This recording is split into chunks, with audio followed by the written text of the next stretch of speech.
Global textile আর fashion industry নিয়ে প্রায়ই আমরা একদম বিপরীতধর্মী খবর দেখতে পাই। মানে একদিকে শোনা যায় বিশাল অগ্রগতির কথা, তো অন্যদিকে আবার গভীর সংকটের খবর। আজকের এই আলোচনায় আমরা এই শিল্পের ভেতরের দ্বন্দ্বগুলোই একটু বোঝার চেষ্টা করব। তাহলে মূল প্রশ্নটা ঠিক কী দাঁড়াচ্ছে? বিশ্ব টেক্সটাইল শিল্প কি আসলেই ফুলে ফেঁপে উঠছে, নাকি এটা পতনের একদম দ্বারপ্রান্তে দাঁড়িয়ে? চলুন বিষয়টা একটু খতিয়ে দেখা যাক। দেখুন, এখানে দুটো একদম উল্টো খবর রয়েছে। একদিকে একটা হেডলাইন বলছে যুক্তরাজ্যের টেক্সটাইল রিসাইক্লিং খাত প্রায় ভেঙে পড়ার মুখে, আর ঠিক তার পাশেই আরেকটা হেডলাইন বলছে ২০৩২ সালের মধ্যে বিশ্বজুড়ে অ্যাথলেজার পোশাকের বাজার $৩.২ বিলিয়ন পৌঁছাবে। ভাবুন একবার, একই শিল্পের দুটো সম্পূর্ণ ভিন্ন চিত্র। আচ্ছা, চলুন তাহলে এই বিষয়ের গভীরে যাওয়া যাক। আমাদের প্রথম আলোচনার বিষয় হল সাস্টেইনেবিলিটি বা স্থায়িত্বের প্যারাডক্স, যেখানে সংকট আর উদ্ভাবন যেন একে অপরের মুখোমুখি দাঁড়িয়ে আছে। পরিস্থিতিটা ঠিক কতটা গুরুত্বর তা চেক স্যামির সিইও স্যাম স্কোটানের এই কথাগুলো থেকেই বোঝা যায়। চেক স্যামি হলো একটা ওয়েস্ট ম্যানেজমেন্ট কোম্পানি, আর তাদের সিইও বলছেন ফাস্ট ফ্যাশনের মতো প্রচণ্ড অপচয়কারী শিল্প আর মারাত্মক পরিবেশগত সংকট দুটো মিলে একটা জটিল পরিস্থিতি তৈরি করেছে। মানে রিসাইক্লিং আর বর্জ্যের সমস্যাটা যে কত বড় তা এই কথা থেকেই স্পষ্ট। এখন কথা হলো, এই ফাস্ট ফ্যাশন জিনিসটা আসলে কী? এটা এমন একটা বিজনেস মডেল যেখানে লেটেস্ট ট্রেন্ডের সাথে পাল্লা দিয়ে খুব দ্রুত আর সস্তায় পোশাক তৈরি করা হয়। এর ফলে কি হয়, মানুষের কেনাকাটার পরিমাণ যেমন হুহু করে বাড়ে, তেমনি বর্জ্য তৈরি হয় বিপুল পরিমাণে। আর টেক্সটাইল রিসাইক্লিং সংকটের পেছনে এটাই একটা মস্ত বড় কারণ। তবে জানেন তো, প্রত্যেকটা সংকটের মধ্যেই একটা সুযোগও লুকিয়ে থাকে। অনেকে এটাকে একটা ওয়েক আপ কল হিসেবে দেখছেন, যা আসলে ইনোভেশন আর পরিবর্তনের জন্য একটা দারুণ সুযোগ তৈরি করে দিচ্ছে। বলা যেতে পারে সমস্যা থেকেই কিন্তু সমাধানের জন্ম হচ্ছে। আর এর চমৎকার কিছু উদাহরণও কিন্তু আছে। যেমন ধরুন ভিয়েতনামের কথা, তারা পরিবেশ বান্ধব উপকরণ তৈরিতে রীতিমতো পথ দেখাচ্ছে। এখন বাঁশ, পদ্ম, ঝিনুক, এমনকি কফির গুঁড়ো থেকেও সুতো তৈরি হচ্ছে।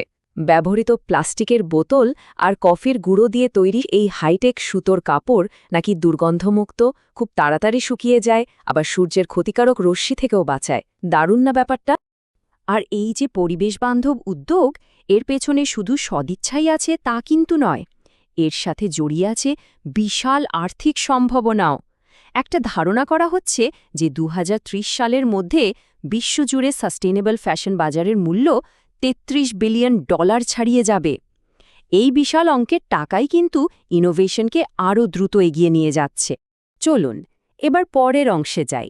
সাপ্লাই চেইনের যে জটিল ধাঁধা, সেটা একটু বোঝার চেষ্টা করি। এখানেও কিন্তু আমরা বাধা আর ঘুরে দাঁড়ানোর এক দারুণ গল্প দেখতে পাব। বিশ্বজুড়ে পণ্য পরিবহনের পথগুলো এখন নানা সমস্যায় জর্জরিত। যেমন লোহিত সাগরের সংঘাতের কারণে জাহাজগুলোকে বাধ্য হয়ে অন্য পথে ঘুরে যেতে হচ্ছে। আবার দেখুন, বাল্টিমোরের ফ্রান্সিস স্কট কি ব্রিজ ভেঙে পড়ায় সেখানকার বন্দরটাই বন্ধ হয়ে গেছে। ফলে সাপ্লায়ারদের প্রতিনিয়ত এই ধরনের অপ্রত্যাশিত বাধার সাথে মানিয়ে চলতে হচ্ছে। তো সমুদ্রে এত বাধা বিপত্তির কথা শুনে মনে হতেই পারে যে ব্যবসা বাণিজ্য হয়তো একদম কমে গেছে, তাই না? কিন্তু এই সংখ্যাটা দেখুন একবার। মার্চ ২০২৪-এ বিশ্বব্যাপী এয়ার কার্গোর চাহিদা আগের বছরের তুলনায় ১১% বেড়েছে। এটা কিন্তু সত্যি অবাক করার মতো একটা ব্যাপার। তাহলে প্রশ্নটা হল, সমুদ্রপথ যখন এভাবে প্রায় বন্ধ, তখন এই ইন্ডাস্ট্রি কিভাবে নিজেদেরকে খাপ খাইয়ে নিচ্ছে? এই আশ্চর্যজনক পরিসংখ্যানের পেছনের কারণটা আসলে কি? উত্তরটা আসলে লুকিয়ে আছে আকাশে। লোহিত সাগরের মতো জায়গায় দেরি এড়াতে সাপ্লায়ার্সরা সমুদ্রপথের বদলে আকাশপথ বেছে নিচ্ছে। এর সাথে কমার্সের বাড়তি চাহিদাও যোগ হয়েছে। আর এর ফলে কি হয়েছে?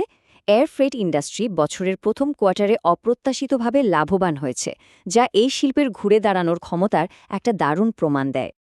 বেশ, এবার চলুন আমাদের শেষ ভাগে যাওয়া যাক। এখানে আমরা টেক্সটাইল বাজারের অর্থনৈতিক পালসটা বোঝার চেষ্টা করব। আর এখানেও আমরা বৃদ্ধি আর বাধার এক মিশ্র ছবি দেখতে পাব। বাজারের একটা দিকে যদি তাকানো যায়, তাহলে দেখা যাচ্ছে অ্যাথলেজার পোশাকের চাহিদা প্রস্ত আকাশ ছোঁয়া।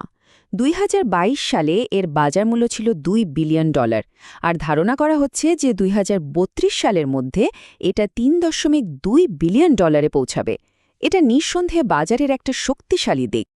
কিন্তু ঠিক একই সময়ে এই শিল্পের একটা ঐতিহ্যবাহী স্তম্ভ মানে তুলা, সেটা কিন্তু দুর্বল হয়ে পড়ছে।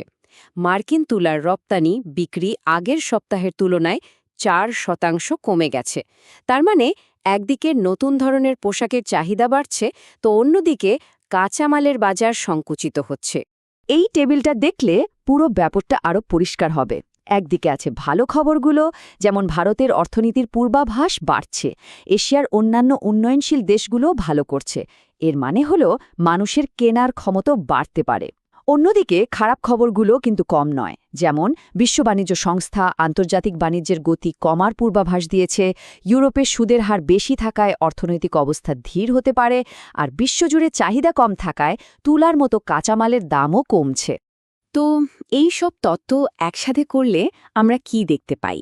চলুন টেক্সটাইল শিল্পের ভবিষ্যৎ বোনার এই জটিল প্রক্রিয়াটা সংক্ষেপে একবার দেখে নেওয়া যাক। এক কথায় বললে আমরা মূলত 3টে বড় দ্বন্দ্ব দেখতে পেলাম।